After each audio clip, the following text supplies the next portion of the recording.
And everything that I've done previously is kind of what motivated me to get here, because I remember very vividly about 10 years ago, I was working in jail doing mental health work, working with an 18-year-old boy who had done armed robbery. And the only thing I could think of is, this kid didn't have a gun in his crib. How did we get to this point? Like, and I said to him, how did you get to this point? And he actually had insight about that. And it was amazing to me that he had insight about that and the different things that could have gone differently in his life that he may not have ended up at that point where he was meeting with me and talking. And so today I'm hoping to just kind of talk about trauma and resilience, what we can do, how we can work with families that will hopefully help move a needle. I'm really, really big on just helping people try to be as least judgmental as they can, because I think that's the way that we're most effective with the people that we're working with. If people sniff an ounce of judgment, they don't typically want to work with us. And I find myself getting judgmental at times. And then I have to kind of stop myself and say, what's going on and why am I there? And how do I get out of there? And what do I do in the meantime so that I don't hurt the people that I'm trying to support? So the first thing I want to do is I want each of you to think of a time in your life where you made a change, and it was a change that you decided you were going to make. So no one else said, I'd like you to make this change. You said, gee, I've been eating a lot of potato chips every night. I'm going to quit eating potato chips. Or, I've been carrying around 10 pounds of extra weight, saying I'm going to do something, kind of done it for a while, but I'm going to start exercising. And it might be something that you change that you have still maintained that change, or it might be something that you change where you haven't maintained that change. I want you to think about that for a second and then just pick one partner and talk for about a minute or two and then switch to the other partner and actually talk about the change that you made. Okay.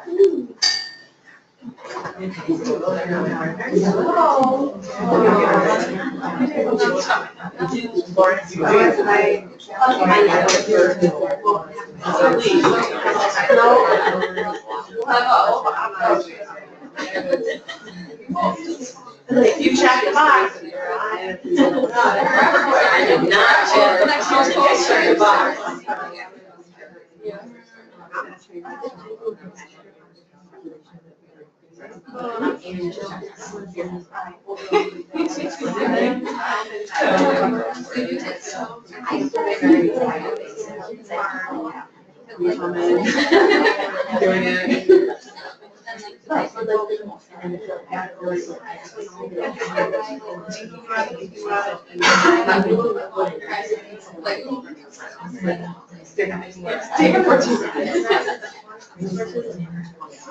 So having everyone share.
Okay, great job with that. If you could kind of wrap up on your last sentence.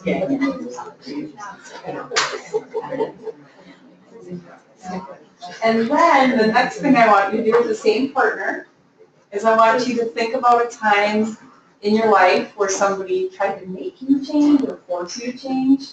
Might have been a parent, it might have been a partner or spouse that said get rid of the cat or I'm leaving. It might have been law enforcement or a legal system. So I want you to think about a time where somebody really demanded that you make a change, and you may or may not have made the change to sustain the change, but you may have attempted the change. And I just want you to talk with your partner about that forced change.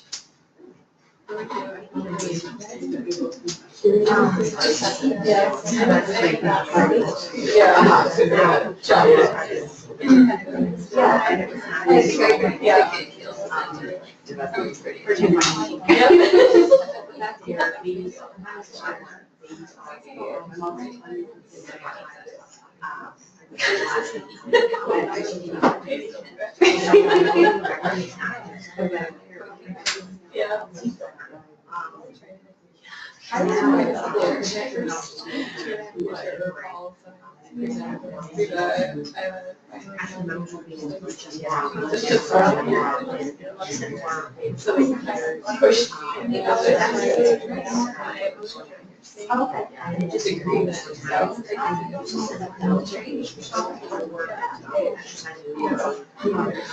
I just try not to because it is going into a problem.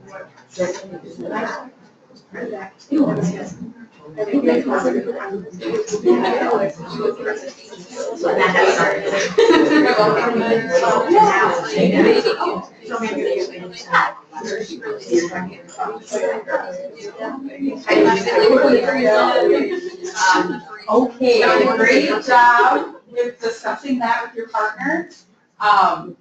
Now I just want to do a little bit of processing about that. So how did it feel talking with your partner about the voluntary change, the change that you decided to make? Like, what feelings or thoughts were you having as you were talking about the thing that you decided? It was easier to talk about, and I felt a sense of empowerment. Absolutely. Easier to talk about, felt empowered. Anything else that people? This is a smaller group, but, and you guys are very polite as well. I can see that. With a group even the size of 20, you can notice a difference when you do this activity in the volume. Like, people will turn to each other quickly and happily and smile when they start to talk about their voluntary change. And then when you say involuntary, they don't look at their partner very quickly, and they kind of are like, I don't want to talk about this, or I can't think of any time that this happened in my life, and it can take time to even think about, like, when is the time someone forced me to change? Even though all of us have had times that people ask us to make a change, we may or may not have made it, but the reason why we do this activity is because we ask people to change every day. Change is really difficult for most people. There are a few rare people in the world that love change. I happen to be one of them, which is probably why I've had numerous jobs, because once I feel like I've mastered something, I'm done with it. I'm like, I need a challenge. I gotta keep stretching. But most people like consistency, they like structure, they like comfort, they like to know this is predictable, this is what I'm going to experience from day to day. So really, if you think about your clients and the thing that we're asking them to do, it's not easy to make a change, especially if it's something like you guys are dealing with smoking, something that probably does have roots in trauma, and their behavior is giving them an instant better feeling, long-term, not a better feeling, and some really negative health consequences that go along with that behavior, but that instant feeling that they're getting is positive. And so how do we help them delay that so that they can do something different and use a positive coping strategy and then have that overall long-term health, not minute to minute, what is my health looking like? What did you guys, how did it feel talking about your involuntary change? Bad. I mean, you don't like it if someone thinks you need to change, you think it's just fine, and then you probably ignore it. I talked about ACEs with lots of different people, and I did this with a group of principals once, and I had a male principal that was visibly angry as I was doing this activity, and when I processed and asked, he said, I'm angry. Like, he was like, he was right back in the experience, and angry. And I was like, whoa. And different groups react differently. Like, I've done this with social workers, I've done it with teachers, I've done it with workforce development, preschool and elementary folks. Every group's a little bit different in how they process. But one reason that I feel like the process part is so important is that your clients are going to have lots of stories of content, of like things that are horrific that they've experienced or that they've seen. And if you get caught in that content, you will never be helpful. to that person or that family system. You have to focus on their processes. So I'm just going to give you an example of a therapist that was working with a family where kids had been removed for abuse and neglect. And I was working with a mom who had experienced a lot of trauma herself. And so, as you know, with your clients, there's lots of intergenerational trauma, and that cycle kind of continues. And then there's also a trauma gene that goes along with it. So if you're someone who's had a lot of trauma, you pass that gene to your child. So this was a family that the odds were stacked against them. I would say the mom's ACEs score was probably a 10, and the child was probably a 9, if not 10. The mom, when she would start talking to me about the traumas that she had experienced, she would always go like this and start holding the left side of her forehead.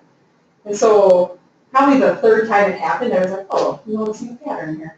I would always be kind of person where the first time I see something, I just go, oh, I'm observing that. The second time I'm like, huh, could be a pattern. Let's see if it happens again. The third time I see it, it's a pattern. So the third time I saw her go like this, I said, hey, I'm just curious. When you start talking about things that are upsetting you, always go like this. And I said, is there a reason for that? She said, when I was little, my mom often would take my hair and beat my head into the wall on this side of my head. And when she would talk about trauma, that's where she would feel it. So then I would say, is there anything I could do that could help take that pain away or that could make this process easier for you?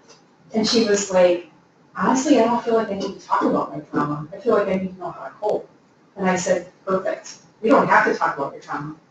So a lot of people, a lot of therapists, even that work with kids who have trauma, they think you have to get the person talking about it. For some people do need that, and some people don't need that. Some people, if they keep reliving it, they're never going to get out of it. And so they just want to know, how do I move forward? How do I cope with this? So we just focus on coping, deep breathing. And so with that client, every single time she came into session, I would start the session with deep breathing and I would end the session with deep breathing. And what I learned, I did it for her, like thinking she's going to get something really good out of this. I also got 10 extra minutes of deep breathing because I would do it with her, so that was helpful for my own mental health.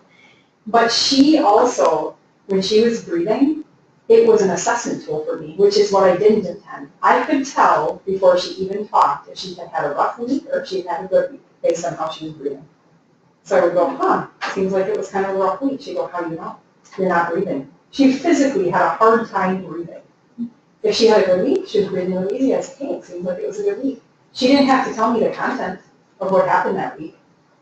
So process is extremely important. And when I was a young, new therapist, not only myself, but many of my classmates would get caught in the content, and then they didn't get anywhere.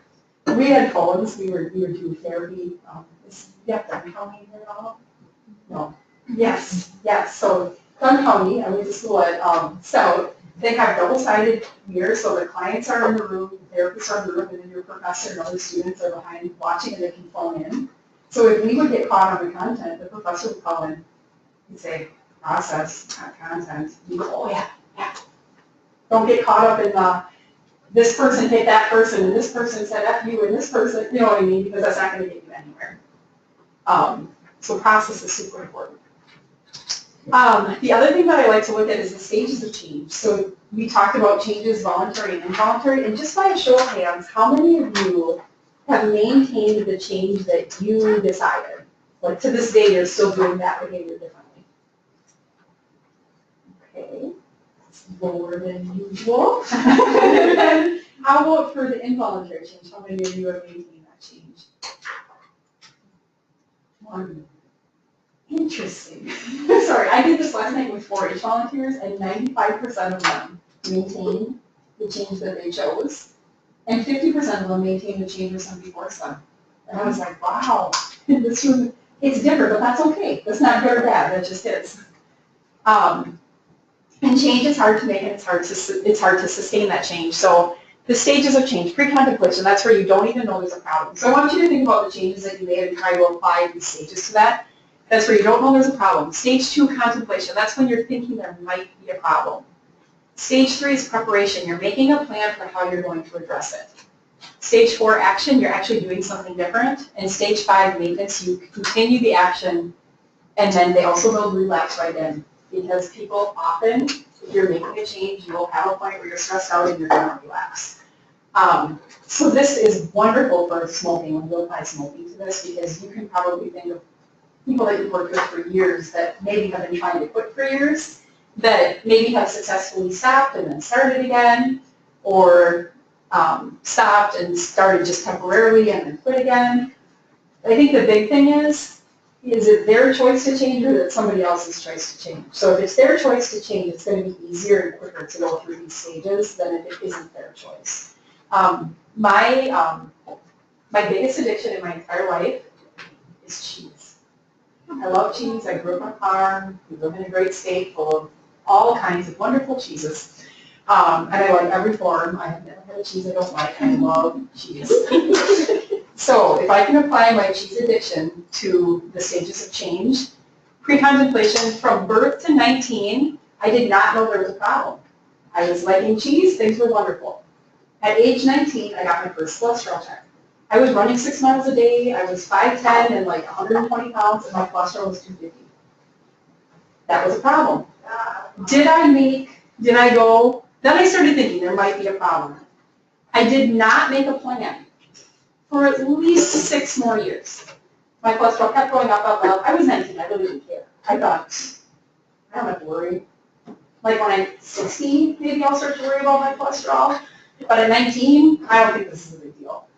I started making a plan when it kept increasing, and my doctor was like, if you don't do something different, we're probably going to have to put you on medication. And I was probably around 27 at that time. So at that point, I made a plan. I'm going to eat oatmeal, because that's supposed to lower 20 points, and I'm going to switch to Kraft singles, because I don't like those as much, so then I'll eat less cheese. So I'm, baby steps to the elevator. Like, it's like taking 10 cigarettes a day to 5 cigarettes a day. I can do this. So I did that successfully for a while. I relapsed. I went back to eating block cheese again and non-Kraft singles forms of cheese. I did that for a while. I hit a point where my I had some thyroid issues, so I couldn't process gluten and dairy correctly. And I really felt severely ill. And finally I hit a point where I was like, I cannot do this any longer. I just need to get, like, not just cheese, but all dairy, like, out of my diet. And so I did that. And so now I've had my first healthy cholesterol reading in my life at age 37. I'm at 173. So, but the point of the story is I had to be physically ill. Like, physically ill, my body couldn't process it before I made that change. So think about not only your own changes, but your clients' changes. And like, what is the thing that's going to, I believe everybody can change. I don't think people often do it easily, but I think everybody can. But what is the thing that motivates them to get to that point? We can have all the motivation in the world. We can have all the data, all the knowledge in the world. But until that person decides, this is something that I don't like, and I want to do something different, they're not going to do something different. Or they're not going to maintain that change. Okay, so the ACEs study, I'm assuming you've all heard of ACEs. Has everyone heard of ACEs? Good, awesome. So this will just be, I'll just whip through this part a little quickly. So the ACEs study was a collaboration with the CDC and Kaiser Permanente. Dr. Adna was working with cardiovascular disease, seeing the connection with early stressors and heart disease. Dr. Folletti working with obesity and folks who were successfully losing weight and then looking 6 months later who maintained that change and who didn't. And for those who didn't, the majority of them had been sexually abused as children. So the two of these doctors met and said, gee, we're seeing some connections with like early stressors and chronic health conditions. So then the study itself was a longitudinal study over 17,000 adults, mainly middle-class folks from San Diego. The nice thing is they had all of their health records because of the Kaiser Permanente insurance. So they made the questionnaire that asked about the 10 different ACEs. And the ACEs are emotional abuse, physical abuse, sexual abuse, emotional neglect, physical neglect. Those are the different forms of abuse and neglect that they looked at, and the questionnaire itself asked things like, did anyone tell you you weren't going to amount to anything when you grow up, which kind of gets at the emotional abuse piece. So they devised questions that they used to measure, is this counting as an ACE or not? Physical household dysfunction, the mother treated violently. In today's standards, I would say like someone in the household treated violently, not just the mother. Household substance abuse, household mental illness, parental separation or divorce, or having an incarcerated household member. Now, the key piece to these experiences is that when children have these experiences, they often have something called toxic stress. When people have toxic stress, it leaves their body's immune system depleted and more at risk for infection and chronic health conditions. So then you see that the higher the ACE score, the more likely you are to have heart disease, cancer, depression, alcoholism, fatal death, illicit drug use, liver disease, risk for domestic violence, multiple sexual partners, STDs, STIs, smoking, COPD, suicide attempts, and unattended pregnancies. And really when you see 4 or more ACEs, that's when you get really kind of concerned. For 4 or more ACEs, it is pretty indicative of people at risk for suicidal ideation. We in Chippewa County got all of the public schools to do the youth risk behavior survey this last year. And because there are resiliency questions already in the youth risk behavior survey, I had asked the school district, could we ask ACEs questions? I actually want to see the ACEs score for our high school students. And we know that 20% of our students have 4 or more ACEs. So 1 out of 5 students is at a pretty high risk for suicidal ideation and chronic health conditions in their future. When we look at the suicidality questions, which was how many of you have intensely considered suicide, it was 19%. So almost a direct correlation, 19% that said, yes, I often think about suicide in a big way, 20% that had 4 or more ACEs. And so we know that there is a decent amount of our population that really does need some support and help with coping. So toxic stress that I just briefly talked a little bit about. When people experience high levels of stress, the cortisol in their body kind of builds up, and I call it like your brain is taking a cortisol bath. And it's not a good thing for your brain to take a cortisol bath. And when your brain is taking that cortisol bath, it suppresses your whole body's immune response. That leaves an individual really vulnerable to a variety of infections and chronic health problems. And really sustained high levels of cortisol can also damage the hippocampus, which is the part of the brain that's responsible for learning and memory. So if you have a kid that's experienced a lot of those ACEs, it's physically hard for them to focus, to pay attention, to take in new information. In the Eau Claire School District, I help set up outpatient mental health in the schools where therapists come into the schools and do the work right there. So it makes it easier for parents to not have to take off work and get kiddos to therapy and back. And we were deciding how are we going to structure this and how are we going to set the referral and how are we going to assess this. And what we decided is, like a lot of schools focus on kids that have the most severe behaviors that are acting out. And we said, those kids actually know the principal and the principal knows them, and they get referred. They get connected to supports, because if you're kicking someone, spitting on someone, throwing a chair in a classroom, they're going to get you help. There is a huge population of kids sitting in classrooms who are not a behavior concern at all that are not learning. And the teachers know it by their grades, but they don't know why they're not learning and they don't know what to do differently. And that's why we chose to focus on kids who have internalized behaviors. So we use the VAS2 best screening assessment, and it will show the internalizing, externalizing behaviors. When a parent fills it out, the teacher fills it out, and the kid fills it out. So you have 3 different contextual assessments to look at that big picture. And I just think it was really smart for that school district to focus on those internalizing kids, because those are the kids that are not getting support. The kids that have behaviors are absolutely getting support, or getting out of school, getting expelled from school, getting sent to day treatment, homeschooling. They're getting out of systematic education. The next term that I have on here is amygdala hijacking. So your hippocampus is a small part in kind of the middle of your brain. The amygdala is right next to there. And the amygdala, it's actually a word that means almond, so it's a small almond-shaped part of your brain, and that's where your seat of emotions are. And the term amygdala hijacking, what that means is for, let's say you have kids on the playground that start fighting, or you go home tonight and your partner or spouse is really angry at you and like screaming at you, and you're like, oh, you get kind of a tremor or you feel angry yourself. When that happens, your amygdala has actually been hijacked. And what that means is for 20 minutes, you should not talk. Because nothing rational, logical is probably going to come out of your mouth, and there's not going to be harmony in the relationship that you're trying to have or repair. Now, school districts often, if they have two kids fighting on the playground, what do? If you have two kids that get in a fight, Make them talk. yep. And usually they take them into the principal's office and they have them together, they don't separate them, and they say, what happened?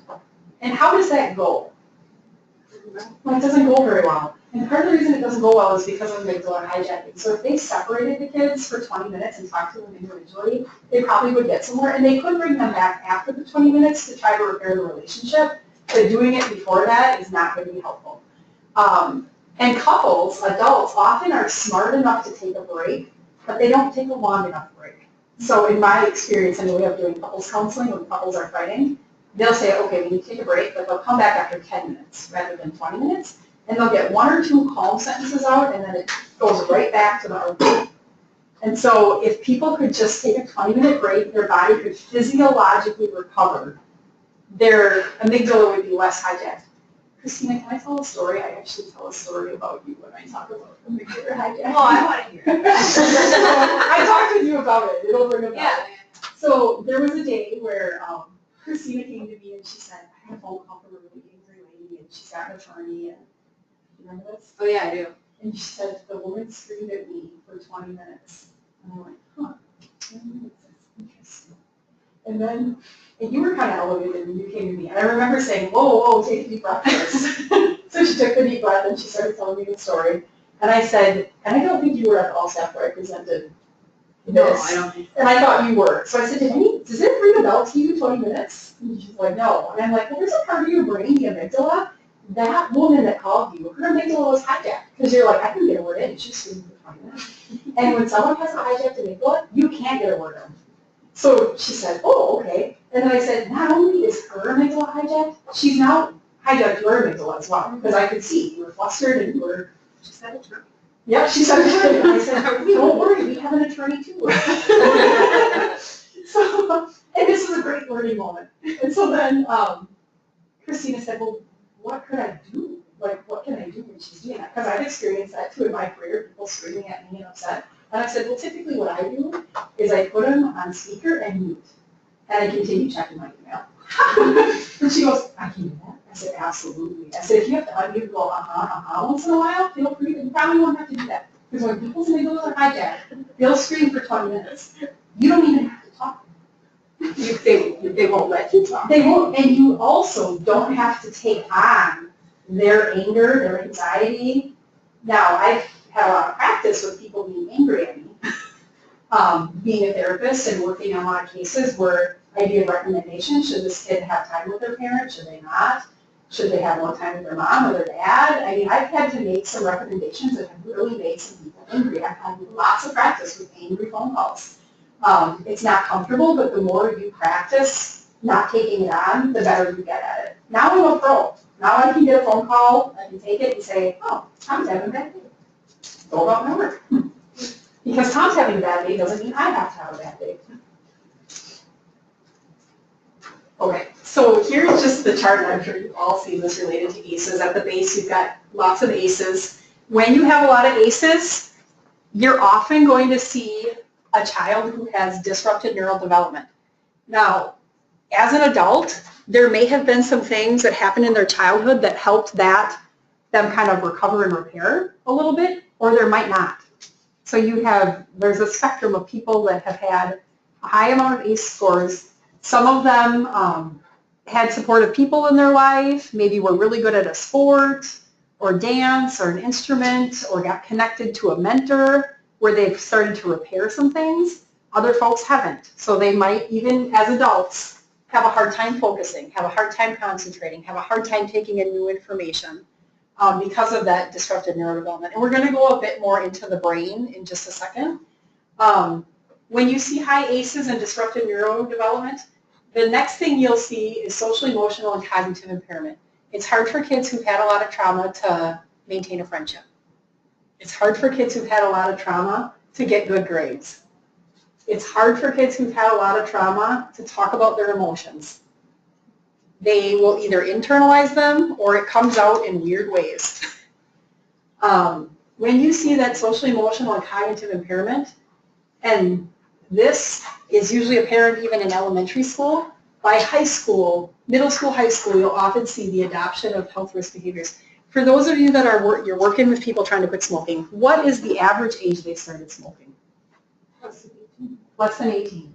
Yep. So that goes right along with what I'm saying. They adopt these high-risk behaviors, and I would bet the majority of the range would probably be between 12 and 18, probably closer to 14, 15 for an average. But you're going to see that adoption of those high-risk behaviors typically in adolescence. And why are they doing it? Coping. And that instant, I feel better.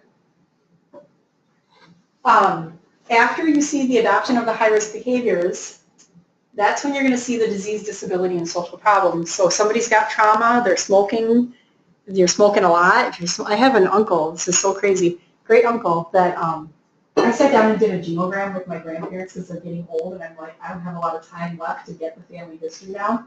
And my grandpa had this older brother that was the crabbiest man I've ever met on earth. And I never knew why until I sat down with my grandparents. He smoked 3 packs a day, died from lung cancer. I said, man, Uncle Harold was just something. I'm like, I don't remember him ever being nice to anybody. My grandma said he wasn't after he came back from the war, but he was a really nice guy before he went to the war. And I said, oh, I never knew he was in the war. What did he do in the war? He put bodies in bags for years in the war. Saw his friends die, saw his friends lose their toes, their feet. I was like, all of a sudden Uncle Harold started making sense. And he was dead. I couldn't even try to repair my relationship with him and say, I'm sorry I judged you, Uncle Harold, because I just thought you are a crabby old man. That's all I thought my whole childhood about Uncle Harold. I went to his funeral and I'm like, man, he was crabby. You know, so and that's why you have to assess your judgment. You know what I mean? Because there's always a reason, and things always make sense when you know the reason. I did not ever in a million years think, okay, he was in World War II, he was gone for years, he experienced immense traumas, and that changed who he was. I wish I could have known him before he went to the war. I think I would have enjoyed seeing that, or maybe sometimes I think, and I was too young at the time, but in today's terms, if that happened, if you see somebody that's doing well that then isn't doing well, you can maybe have a conversation about that or try to impact that in some way.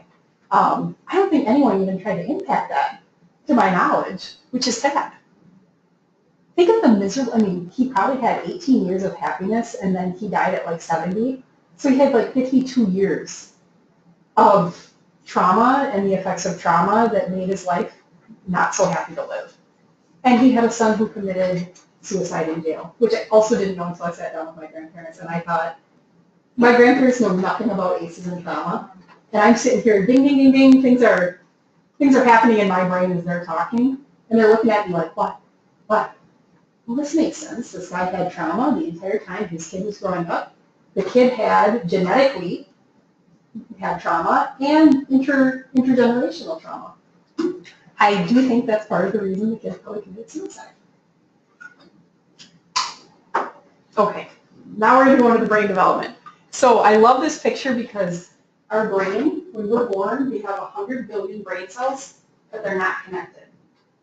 So our brain is experience dependent, which means it's going to wire, but it's going to wire based on the experiences we have. So if you have a brand new baby that cries, and you have a parent who can attend, what is the parent going to do? When a baby cries. Pick the baby up, soothe them, maybe feed them, check a diaper, play with them. Now imagine you have a mom who's addicted to meth. Baby cries. What's going to happen? Nothing. And that is the worst thing that can happen is nothing. Because that baby's going to cry, mom does nothing, now what does the baby do? cries louder, what happens? Nothing. Now what does the baby do? I might try one more time. Really scream. Mom does nothing. Then what do? Shut down. Then the baby does nothing. So kids the worst thing a child can experience is neglect. Because it says, I'm not even worth something negative. When you have a child that's had neglect, they cannot communicate their needs. They will not, because their need is not going to be met. They shut down and they're done. They're just done. So the way brain development is though, so those negative experiences, baby cries, nothing happens, baby cries, nothing happens, that's wiring a brain. It's wiring a brain in a very negative way. And those repeated negative experiences, it's like a path that gets ingrained and moved. So the good news is positive experiences also get ingrained. So if babies are having positive experiences, that's what's happening, that brain is being wired and reinforced in a positive way. For families where we're trying to help them make a change, it's like asking them, instead of going down this path, to jump that fence, which can be really uncomfortable. You're asking them to do something different. Now, if they keep jumping that fence and making a path and jumping that fence and making a path, there's going to be a new path that starts. And this path will hopefully have grass that grows up. So those negative things are going to start to build. These positive new things, they're going to have to pair repeatedly to have a different experience. And the best example I can think of is kids in foster care.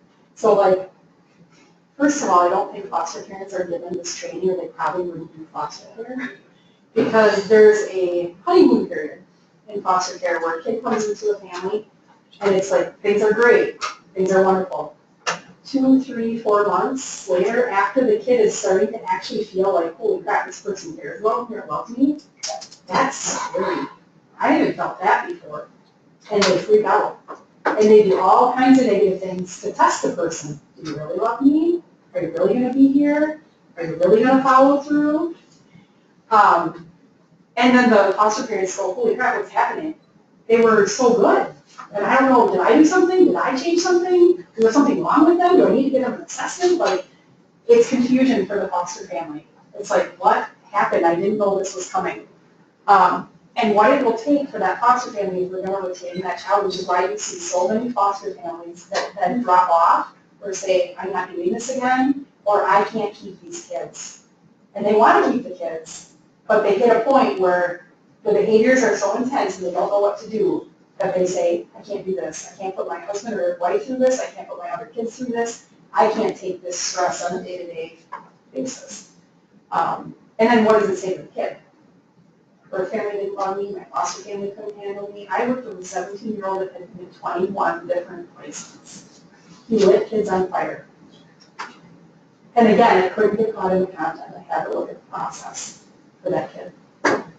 And to be honest, I'm like, gosh, I don't even want to Google his name. I have a feeling he's probably in prison. I would be shocked if the kid's not in prison. But his brain was wired very negatively. And I was court ordered to do in-home family therapy with the family. And then I was told I couldn't do that after the judge ordered me to do that because they were smoking pot as I was there. And so then my supervisor's like, is this a safety issue? You're not doing that. I really like that you use this analogy, and I use this a lot with the women I work with that are smoking. When you're stressed and you smoke, you build this pathway in your brain, Yes. especially when you start at 12, 13, and now you're in your mid-20s or 30s. And we talk a lot about building a new path, and that path will eventually be really well worn, and this old path will grow up with weeds and grass. And I think women are really receptive to seeing their addiction to tobacco in this way. So I think this That's is a great way to talk about it. And one thing that I would suggest if you did use a picture like this, it can be very overwhelming for a person that is trying to make a change to go from right here on the path to seeing themselves over here. So I would even ask them, what could get you to right here? Like, what could we do different to get you instead of here to right here? Because they have to do one little thing. If we try to do the whole big change process all at once, it's going to be overwhelming and then people feel defeated. But I love visuals and analogies for people, and I think that's really helpful. I try to tap into too what people's interests are. So I remember I had a girl that had experienced a lot of sexual trauma, and she loved fishing. And I was trying to teach her thought stopping and thought replacing. And she was probably a 17-year-old girl, and she thought I was crazy when I said, well, your brain came up with the thought, so your brain can actually stop the thought. And she was like, my brain can't stop the thought. I said, no, really, your brain came up with it. You have the power to stop it. I don't. And I said, what do you like to do? A lot of fishing. And I said, could you imagine when you get a negative thought in your head? And she had a lot of negative thoughts. I said, could you cast it out of your head? Oh yeah, I could do that. So when you can connect with something that they have an interest in, that really does help. For me, I hate fishing. That would not work. I'm super impatient, and I'm like, I don't have time to wait to do this. So that would not work for me. But for her, it did really work. So if you can figure out something that they're really passionate about and use an analogy that relates to that, that's helpful. So why do we have a brain? There's only two goals of our brain, but why do we have a brain?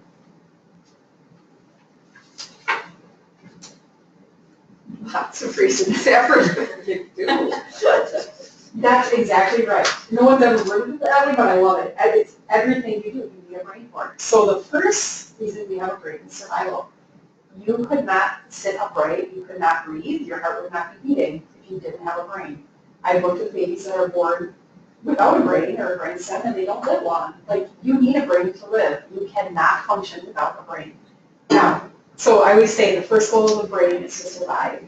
You all look like you're doing awesome today. You're all surviving. I think you probably ate breakfast. You all look like you showered. You got dressed. You're upright. So you can move beyond surviving.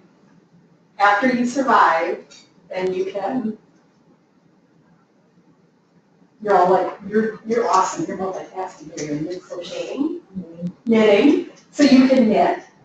Now, part of being able to knit, you're succeeding. You're beyond surviving.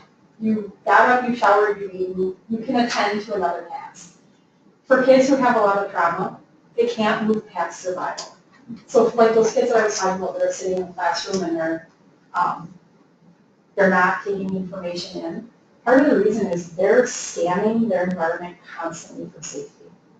Am I safe? What do I expect next? I could walk into the back of a classroom, like if teachers out there, kids are looking that way, and I walked into the back of a classroom and I dropped my keys, I could tell you very quickly which kids have had trauma by the way they respond to the sound of that key dropping.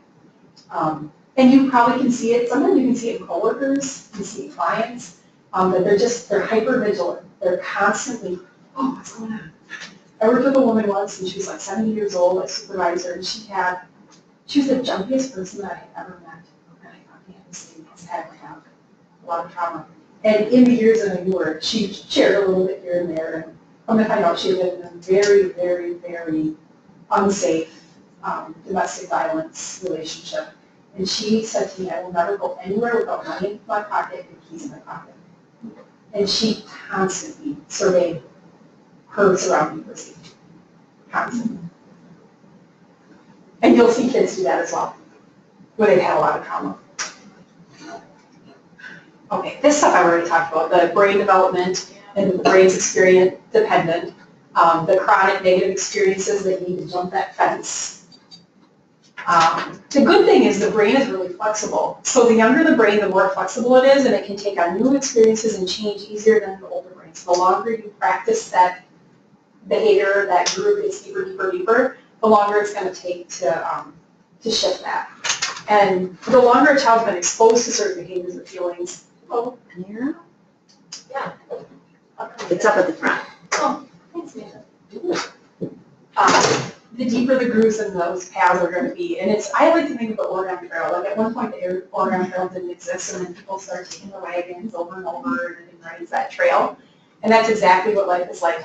For people in general, they say it's kind of like a bank account where if you have a 5-to-1 ratio, like if you put $5 in for every dollar you take out, you're saving money, you're physically healthy. Relationships are the same way. You can think of it like a relationship bank. So like if a parent-child has on average 5 positive interactions for every 1 negative, the person is fine, well-adjusted, and self-esteem. Once the ratio gets different than that, and the same is true in marriage and siblings, any relationship that you look at, boss and coworkers, as long as there's 5 positives for every 1 negative, that person is very well buffered. Once you get to 2, 3 negatives, even for 5 positives, or you might even see only 1 positive for 5 negatives, you're in a danger zone as far as your relationships and your self-esteem are concerned. Okay, now this is going to be just really basic kind of brain development. So the brain stem, which if you, like at the top of your spine, sits your brain stem, and in a full-term baby that is typically fully developed, that's where breathing, heart rate, and blood pressure are centered. It's also the part of the brain that's heavily affected when people drink a lot of alcohol, which is why you'll see people die if they drink too much alcohol, because their heart rate slows to such a slow rate. Their blood pressure drops, raises. I'm not a nurse, help me. Drops, that's what I thought, thank you. Midbrain, if you move up from that base of your brain, and there's kind of a bump on your head here, like in the back of your head, if you go straight in from that bump and kind of down, kind of the middle between your ears and down from here in the back, that's where your midbrain is, and that's where movement, sensory, and learning are centered. Wrapped around that midbrain is the limbic system, and that's where emotions, memory, attachment are. That's where that amygdala and that hippocampus sit. And then the cortex is right behind the forehead, and we now know that even into mid-20s that people are still developing their cortex area of the brain. And that's really where you're going to see prioritizing, imaging, abstract thinking. That part of the brain starts developing young, but it continues developing longer than the other areas of the brain do. So this... Is that where the impulse control is located too? It is, and it's both. It's actually interrelated, and there are lots of behaviors that are interrelated to numerous parts of the brain.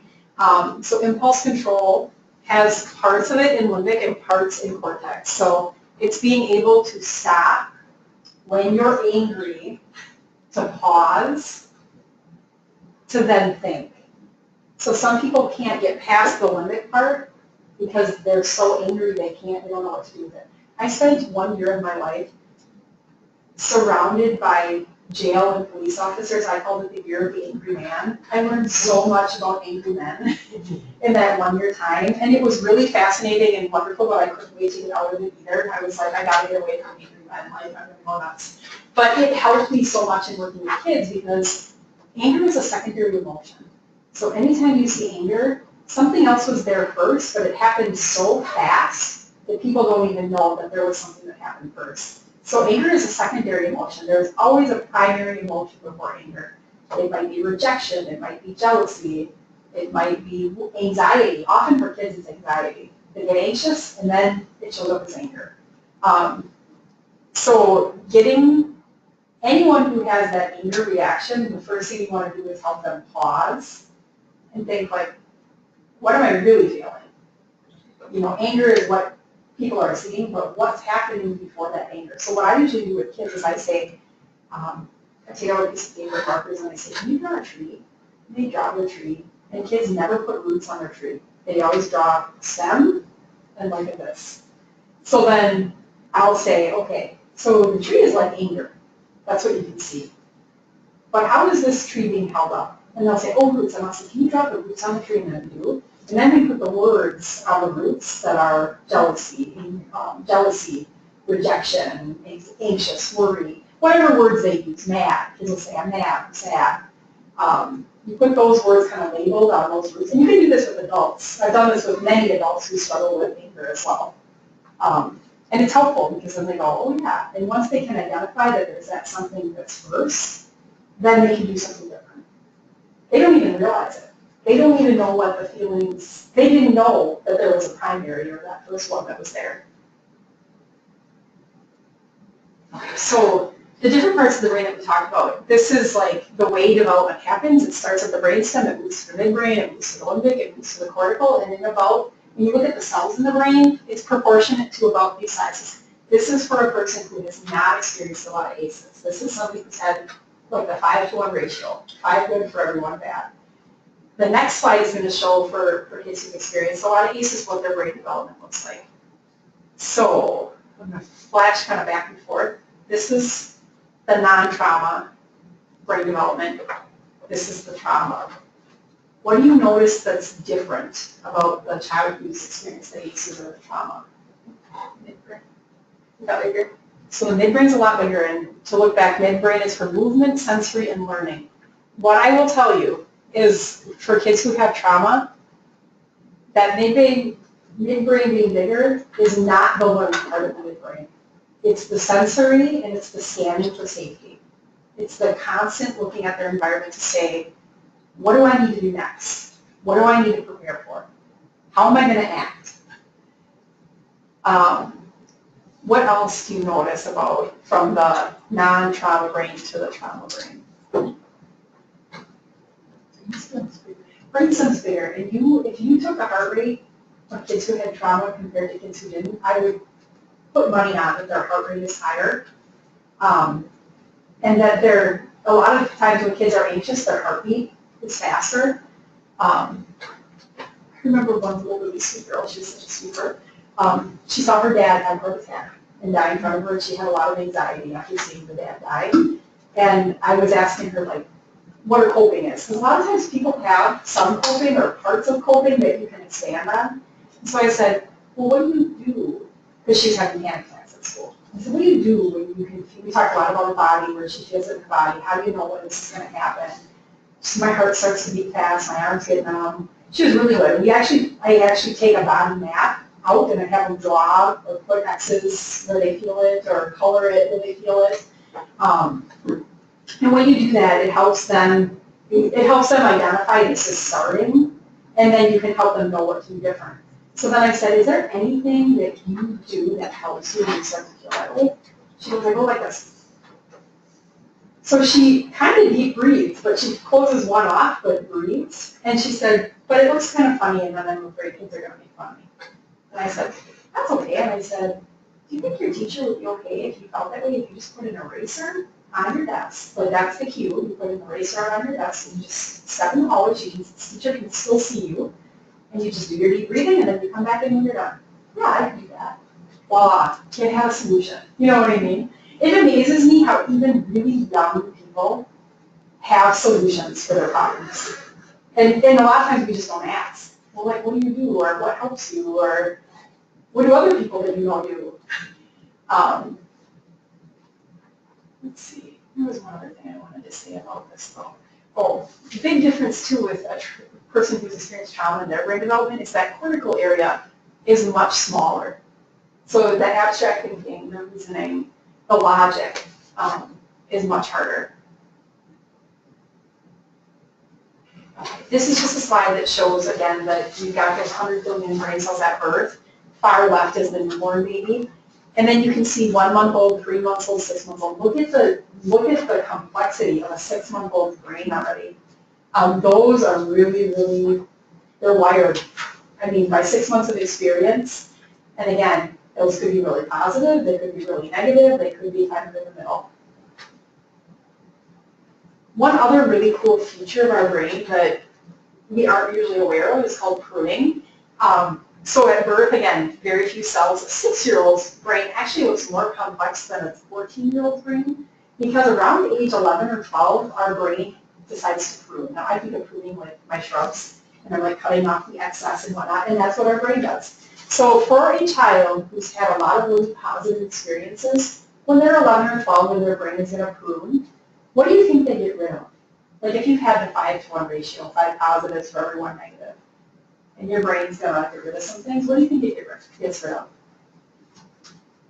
Negative, like, oh, my brother kicked me when I was 8 and that really hurt. I didn't want that one, though. You know, because overall you've had some pretty positive things. So for the child who hasn't had trauma, when they prune, they can get rid of some negative things. For a child who's had a lot of trauma, when their brain is going to prune, remember what the first goal of the brain is, to survive. So what are they getting rid of?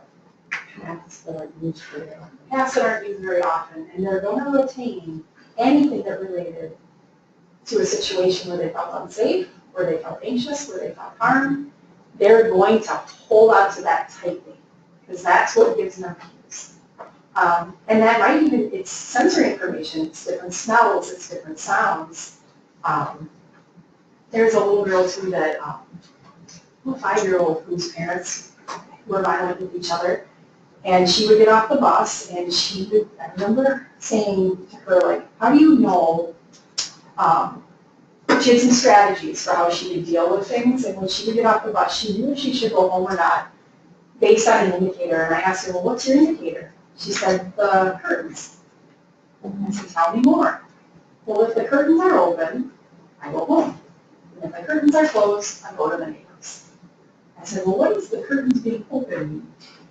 That means my dad is gone, it's safe to go home. What does the curtains closed mean? My dad is home and my dad and mom are probably fighting and I should go to the neighbors. I was like, wow, talk about resilience. A little 5-year-old is experiencing a lot of things that we would hope no 5-year-old would experience, wiring the brain in a way we don't want the brain wired. But the strategy that she developed based on that and the cues that she paid attention to, now again, hard for her to probably get to the point where she's thriving because she's constantly looking at cues for safety. And then you have to think, not just her house, but other people's houses. If she sees someone else, let's say a friend invites her over and they have their curtains closed. Is she going to want to go in that house? Curtains closed means something bad in her mind. To us, if I go to someone's house where curtains are closed, cool. Not a big deal. And so that's part of, I think, when I talk to school districts, the part that's challenging is kids have little things that set them off that we don't know. And if we don't ask, we don't know. But then when you ask, it's like, oh, that makes perfect sense. Just like Michael Harold should have asked, you know. And then it's like, oh, that makes sense. And now you can do something with that information. This slide just shows the brain and neglect. And again, neglect is the worst form for a child of an ACE because negative, like having someone beat you, actually shows that they have some thought about you. They're doing something with you, even though it's not positive. Total neglect says I'm not worth even something negative. And so neglect is the worst form of an ACE.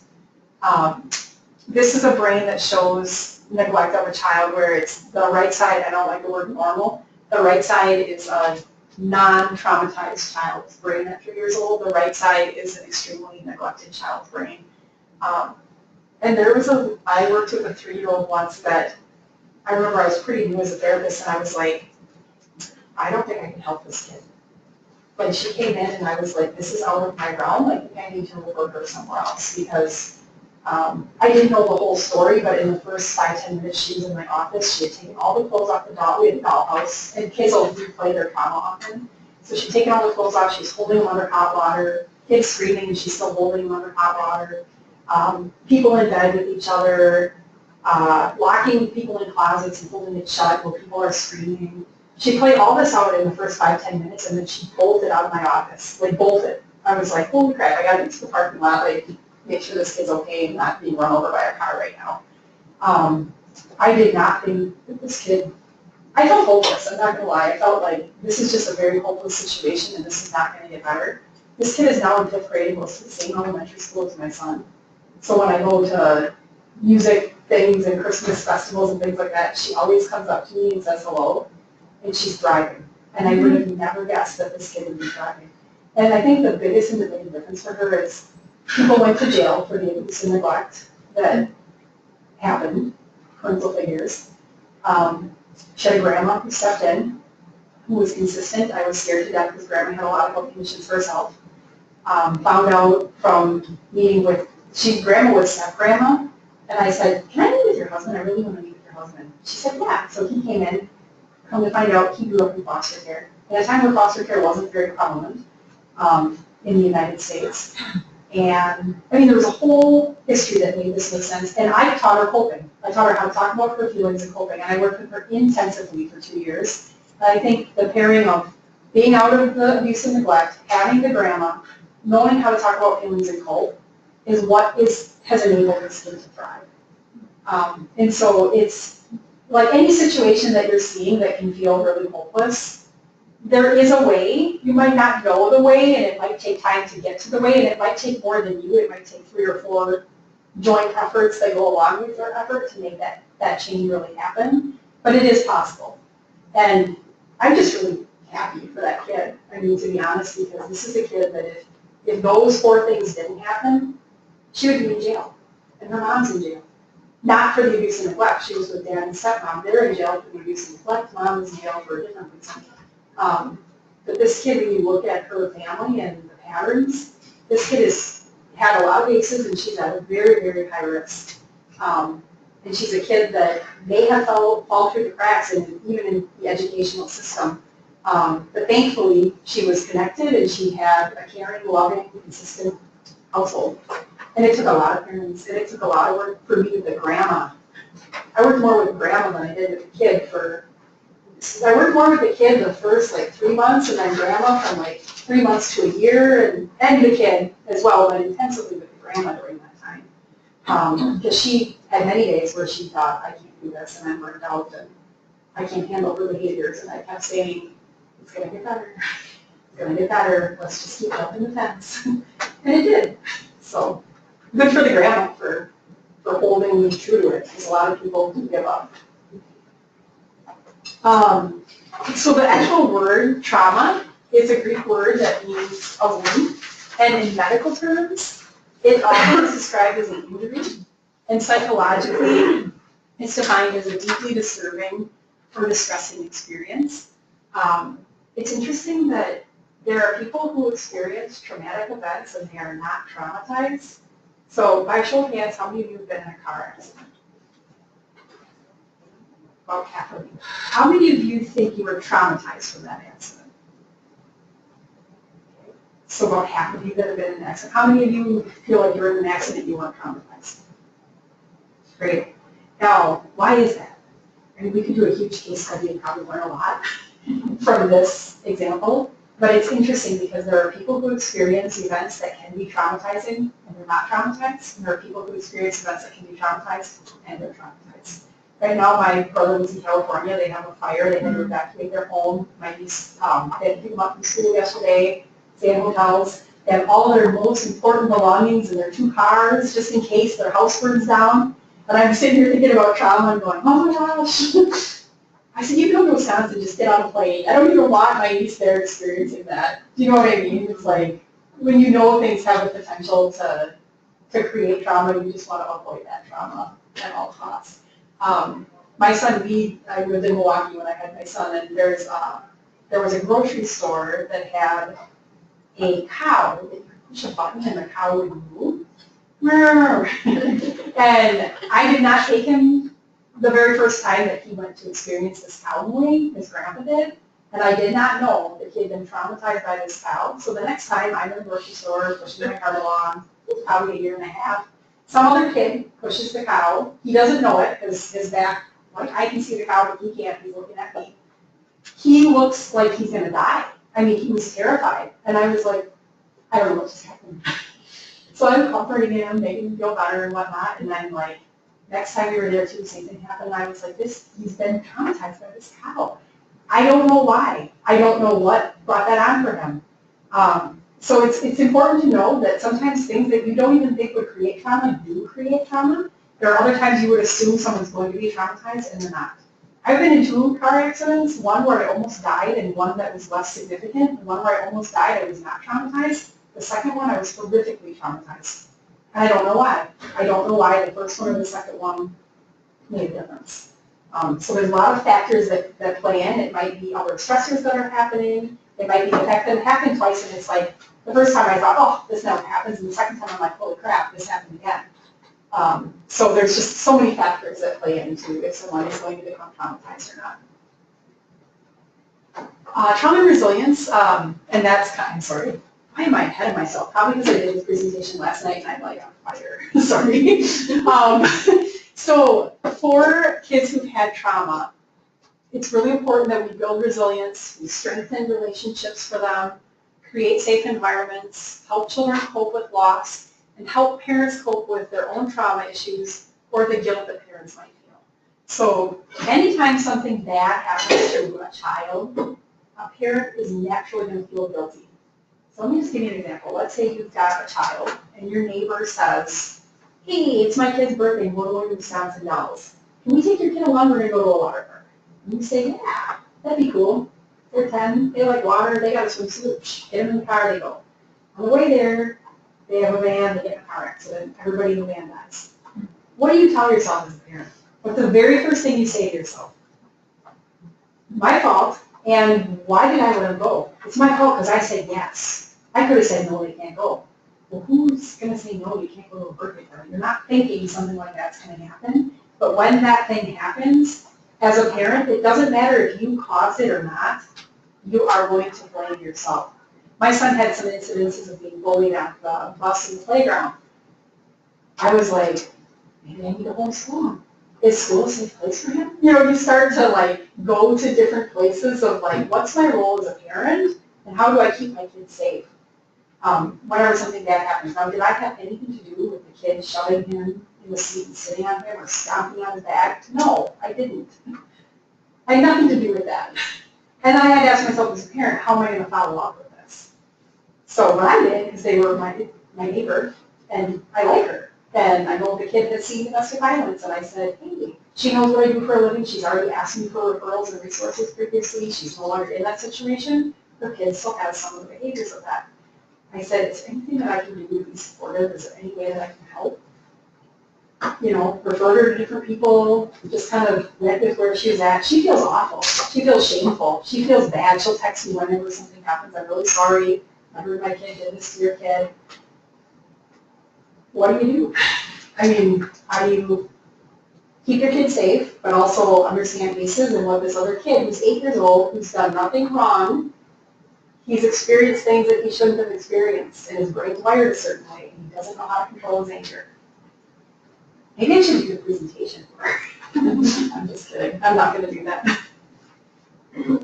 So who's affected when traumatic events happen to a child? You guys have a PowerPoint. I'm sorry. Usually don't send it out until after. So parents, children, other children, extended family members. I've seen some horrific nightmares of grandparents, aunts, uncles, you know, whole family systems really being torn apart because of trauma. The community, think of Las Vegas and what they're going through right now. Classmates to a child, siblings, and one that people don't talk about often, taxpayers. We spend billions of dollars in this nation on child welfare and repairing after traumas happen. I know you could probably, Diane, speak to this in our SAM partnership, that we have preventative measures that we know prevent cases that insurance doesn't reimburse, that are not billable, that we have to beg, borrow, and steal, and write grants like crazy to try to sustain over and over and over again. Over and over and over again, creating more work and less time for people to do that direct service because they've got to be grant writing and reporting and everything else that goes along with that whole ball of wax. And so for me, being in public health, one of my really big passions is like, how do we change the systems to make the system set up so that we can act in a trauma-informed way and not have to jump through 10 hoops to do that. And unfortunately, I don't think that, just as a nation as a whole, I don't think we invest in prevention in the way that we need to invest in prevention. I think half of the clients that you all have wouldn't smoke if we invested in prevention. And now we're here, coming in the 11th hour, saying, okay, you've been smoking for 10 years, let's work on this, for 5 years, or however long. So what can communities do? Strengthen substance abuse programs, integrate early childhood mental health services into primary health care and early education settings, invest in home visiting programs like IEP, ask providers to use trauma assessments and evidence-based practices, and use judicial leadership to leverage systems changes. The agency that I did therapy at did not use assessments at all when I started, and then I grew while I was at that agency, and eventually I was managing the counseling program. And right away I was like, we need to get some assessments. And so we got assessments, and I was a working manager, so I still had a small caseload of kids that I worked with. And there was a girl that I had worked with for about 2 or 3 years. She had experienced a ton of trauma as well. But one thing that I missed that the trauma assessment picked up on, she was terrified of all men. There's a question on the assessment that says, are you afraid of men? She was like a 10 out of 10 afraid of men. Kid was in 3rd grade, about 2 in 4th grade, she's not a male teacher. That was important information. I was like, wow. So then I said to her, is there something that we can do to make it easier? Because 50% of the world is male. She's gonna, even if we could say, you could go to the school and say, she's terrified of men, and give her a female teacher, and they probably would do it. How is she gonna learn how to interact with men? She's not. So I felt pretty firmly we need to give her the opportunity to learn how to do this, and I said, what would make this easier for you? If I could meet 3 times with them before the school year starts. If I could tell them that when I get really anxious, this is how I'm gonna act, and have a plan of what I can do when I look like that. So call the school district, hey, can we do this? Of course we can do this. These are easy, fixable, solvable solutions. Was it difficult for her in 4th grade? It was. It took a lot of practice, but she became more okay with interacting with men, which is something she's going to need for her whole life as a skill. If we hadn't done that trauma assessment, we would have done that. 4th grade might have been a little harder for her if we didn't have that assessment. The trauma assessment must be different than the ACE. Yes, very different. So the trauma assessments, and there's trauma evidence-based practices too, in the American Psychological Association has a trauma network. Like if you just Google trauma network, it'll pull it up. And so it's therapies that are like parent-child interaction therapy, where they actually, it's kind of like my college experience where they have the mirror. So therapists can see, and therapist is actually not even in the room. They're behind the glass. The parent is in the room with a plug in their ear, and you do it with like birth to 5. Because after 5, they kind of pick up on it. There's a bug in the ear and someone telling them what to do. So the therapist would be saying, take your child over by the bookshelf, ask them to pick out a book. So mom goes, hey, Susie, can you pick out a book? Sit pretzel right on the floor and hold your child in their lap. Now, if you have a parent that grew up in foster care, those things might not be natural to that mom. So you're truly doing attachment work, and you're telling the mom exactly what to do. Mom might look a little uncomfortable at first, but you keep pairing it and she becomes more comfortable. Kid starts attaching to her, she starts attaching to the kid. So that's an evidence-based practice that is a trauma practice. And I went to Chicago and was trained in like 6 evidence-based practices. Now the sad thing is there's not a lot of it happening in this part of the state. And the reason for that is it's super expensive. It's just like NFP, where it's an evidence-based practice. You have to pay a lot of money in fees to the people who developed it. You have to get your data back. You have to pay them for supervision, things like that. So that's why a lot of people locally don't embark in using. They do therapy, but they don't do the evidence-based practices that we know make a difference for trauma. Most of the agencies locally do have trauma assessments. So the trauma symptom checklist is a great one that a lot of therapists locally could use. And you could ask as a provider, or as a person working with a family, you could ask the provider, hey, can you please give this specific assessment? Most people that work with kids have those assessments that they can give. And if they don't, they're usually willing to get them. They are, I mean, there is a cost, but it's not the same cost as the actual evidence-based program is.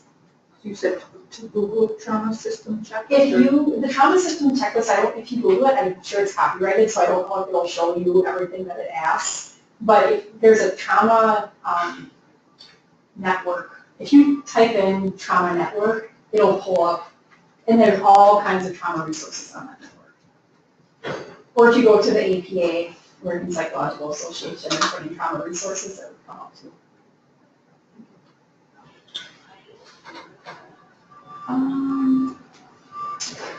One thing that's really important around mental health diagnosis, if somebody has a mental health diagnosis, to remember that's what they look like when they're at their worst. So like on my worst day, I look pretty anxious, but I'm not anxious all of the time. I wouldn't even say if I was a therapist diagnosing me that I have anxiety, but when I'm highly stressed, I look anxious. So like somebody who has depression, someone who has bipolar, they're going to have times where they appear that way, and they're going to have times where they don't appear that way. Someone with depression is not depressed 100% of the time. And then just being aware of what are the signs that you're stressed. Like, how do you know? Where do you feel it in your body? What are the cues? What would your husband, wife, spouse, children, parents say about you when you're at your worst, and like how they can tell you're at your worst? And then what do you need to do when you know you're at your worst? I know for me, I have to take a run, which I've been really bad at lately. But if I'm highly stressed and I take a run, I feel way better. With diagnosing, the book that is used by therapists is called the DSM-5. And I just wanted to put this in here because the DSM-5 was new about 5-6 years ago. And prior to that was the DSM-4, which had been used since 1978. In the DSM-4, they did not have an area in the book that even talked about trauma. They had PTSD listed as a diagnosis under anxiety disorders. But they actually added trauma and stressor-related disorders as a category in the DSM-5, which is huge, that they're actually addressing trauma and putting it separate from other mental health diagnoses. The other thing that they added that didn't used to be there is this PTSD preschool subtype, 6 years or younger. So when I started doing therapy in Eau Claire, the little 3-year-old that I was talking about that ran out of my office, I gave her a diagnosis of PTSD, and my manager or supervisor has to sign off on my diagnosis, and I take my paperwork, I've got my evidence, I got my diagnosis, and she goes, and I go, what do you mean, We're not giving a 3-year-old that big of a diagnosis. I said, so what are we giving her? She goes, an adjustment disorder. Adjustment disorder is a common cold. PTSD is cancer. I said, so we're going to give a cough drop and think we're going to solve cancer? And she goes, okay, I have a license, and this kid has PTSD. And I'm giving this kid PTSD. Like, I'm sorry. I don't care if it's a big diagnosis or not. That was under the DSM-4. That was the book that I had to use to diagnose at that point. They did not have PTSD preschool subtype. PTSD was almost never given to anyone under 18. Almost never. Now, therapists have permission to give a big diagnosis to a kid who has had trauma because they actually made it a diagnosis. PTSD preschool subtype. So that was a huge shift for the world of mental health. A good shift for mental health. I'm going to go through this. Language that we use is really important. Talking about success and what things were like when the problem didn't exist is always helpful. So even if your client has been smoking for 15 years, there was a time they didn't smoke. So I would say, tell me about when you didn't smoke. What was different? What did you like about yourself when you didn't smoke? How did you feel when you didn't smoke? Get them really talking about when they didn't smoke. The more you talk about when they do smoke, the bigger the problem gets, and the smaller the solutions get. The more you talk about when they didn't, the bigger the solutions get for them. And how did you do that? When you were, I'm sure when you were 10, you had some things that were stressful. How did you get through things when you were 10 before you smoked? And get them really highlighting what they can do different.